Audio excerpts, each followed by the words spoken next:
Hello বন্ধুরা, আজকে আপনাদের সাথে আরেকটা ভিডিও শেয়ার করতে চলে আসলাম। সাবু এবং আলু। আগে একটা রেসিপি শেয়ার করেছিলাম,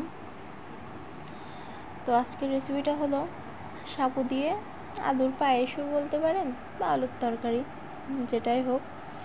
তো আমি গরম জল দিয়ে সাবুটা 2-3 ঘন্টা ভিজিয়ে রেখেছিলাম এবং আলুগুলো কেটে নিয়েছি। কড়াইতে পরিমাণ মতো তেল দিয়ে আলুগুলো ভালো করে ভেজে নেব। পরিমাণ মতো হলুদ লবণ অ্যাড করব। আপনাদের বাসায় যাদের বাচ্চা আছে, বাচ্চা খেতে চায় না বা বাচ্চার ওয়েট অনেক কম, ভিডিওটি তাদের খুব উপকারে আসবে।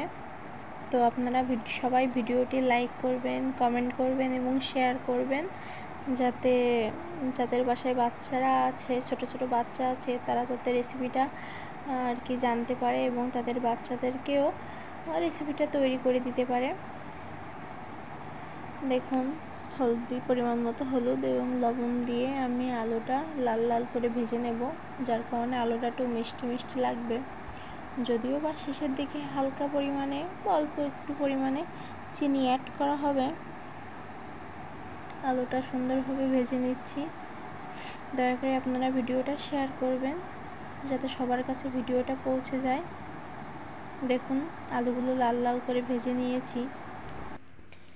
এবার আগে থেকে ভিজিয়ে রাখা সাবুগুলো দিয়ে দিলাম, ভালোভাবে নেড়ে চেড়ে নেব এবং তার সাথে উষ্ণ গরম জল অ্যাড করে দেব।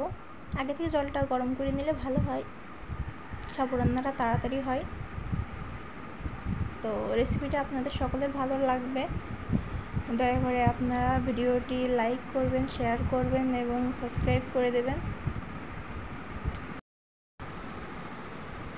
গ্যাসের স্পিডটা হাই লেভেলে দিয়ে দেব এবং আপনারা কিছুক্ষণ ঢাকনা দিয়ে রেখে দেবেন।